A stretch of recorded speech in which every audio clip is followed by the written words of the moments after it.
Tervist! Saame tuttavaks. Minu nimi on Andrei Zitov ja ma olen ETV Plussi saatejuht ja samuti olen nädalalehe MK Estonia peatoimetaja. Võib-olla te olete varem mind näinud televisioonis, aga videoblogi ma pole varem kunagi pidanud. Praegu ma hakkasin seda tegema ja teate miks? Sest SEB Pank pakkus mulle osaleda väga huvitavas sotsiaaleksperimendis. Selle kuu ma proovin elada Eesti keskmise pensioniga. No ütleme nii, see summa, mis ma saan kätte, on natukene rohkem kui keskmine Eesti pension, aga minu jaoks see on nii liiga väike raha. Kuidas ma saan hakkama või ei saa hakkama, seda te võite jälgida minu videoblogi abil. Ja miks me seda teeme? Sellepärast, et paljud noored inimesed ei mõtle pensioni peale, sest nad arvavad, et aega on veel kuhjaga ja jõuame veel mõelda selle peale. Aga tegelikult nendel ei ole õigus, sest pension on selline asi, mille peale tuleb alati mõelda. No nii, hakkame pihta. Tegelikult keskmine Eesti pension praegu on natuke väiksem kui mul raha on. See on umbes 390 €, aga arvestades sellega, et noorel pere inimesel on elutempo ikka kiirem kui pensioni ees inimesel, siis projekti meeskond lubas mulle see pensioni veidi tõsta. Muide ei ole see eksperiment üldse reaalne. Ja sellest rahast me samuti ei maksa kinni autoliisingu või eluasemelaenu, sest kui ma olen pensionär, siis arvatavasti mul neid kulud rohkem ei ole. Ma arvestan, et kõik kommunaalmaksud, TV ja internet, ma näitan teile arved,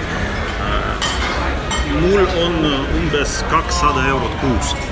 Siin on hästi näha, kui suured neid on. Ma arvan, et märtsikuu arve, mida ma pole veel kätte saanud, on natuke väiksem, sest need on veebruarikuu arved. Veebruar oli külmem ja ma kulusin palju rohkem gaasi ja elektri.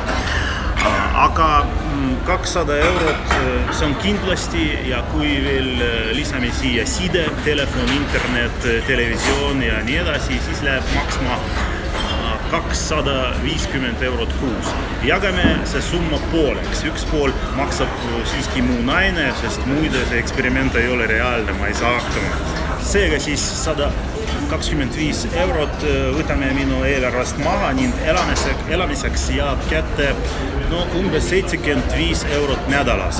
Selle rahaga ma pean kuidagi hakkama saama, käima toidupoes, toitlustama töö juures, lubama endale selle elu, millega ma olen harjunud.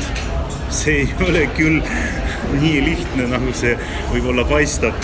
Ja ilmselt tuleb meelde tuletama tudengiaja ellu ja mis harjumusi. Kas te teate, kui palju maksavad näiteks teie lemmikud õunad? Ausalt öeldes mina seda ei tea, aga nüüd ma hakkan vist hinnasildi kogu aeg vaatama ja jälgima, õun on soodsam, ütleme nii. Ja üks veel asi, mida ma kunagi poodi kasa ei võtta, aga praegu hakkan kindlasti võtma, see on kilekott. Sest tegelikult iga kilekott maksab 10 või 20 senti ja see tähendab, et kuus see on juba paari euro eest võib osta paar kilo õunat näiteks. Kusjuures ma panin tähele, et teised projekti osalejad on suitsetajad.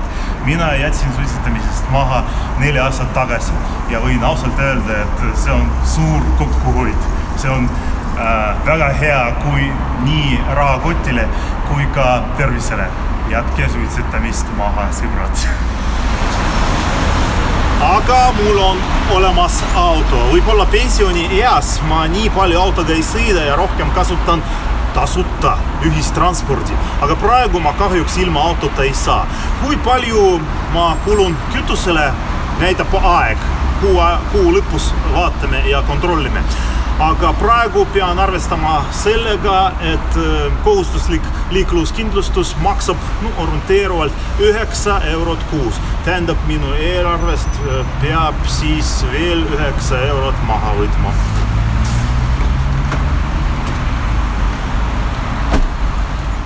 Paljud meie firma inimesed toitlustavad töökoha juures. nad võtavad toidu kodust kaasa ja siis söövad siin koha peal. Aga mina siiski eelistan kuhugi välja minna, näiteks kohvikusse või restorani. Tegelikult meil on igal pool lõunapakkumised alates 3 eurost, aga ma arvan, et selle kuu jooksul ma pean siiski sellest harjumusest loobuma ja ma pean kokku hoidma. Võtan vist ka toidu kodust. Nüüd vaatame, mis nädal mul ees on. Vot siin nädalavahetusel tulevad külla sõbrad Riiast ning meil oli plaanis midagi ette võtta ja kuhugi välja minna. Lisaks siin on üks naisterahvast sugulase sünnipäev ja ma pean mõtlema, mis ma võin endale lubada, et mingi kingituse osta. No, tegelikult temal ei ole mingi suur juubel ja suurt pidu ta ka ei korralda, sest ma arvan, et on piisav, kui ma ostan lilled ja kommid näiteks. SEB sotsiaaleksperiment on alganud ja vaatame, kuidas ma saan hakkama. Jälgige minu videoblogi ja järgmised videod räägivad siis sellest, kuidas ma elan Eesti keskmise pensioniga. Nägemiseni!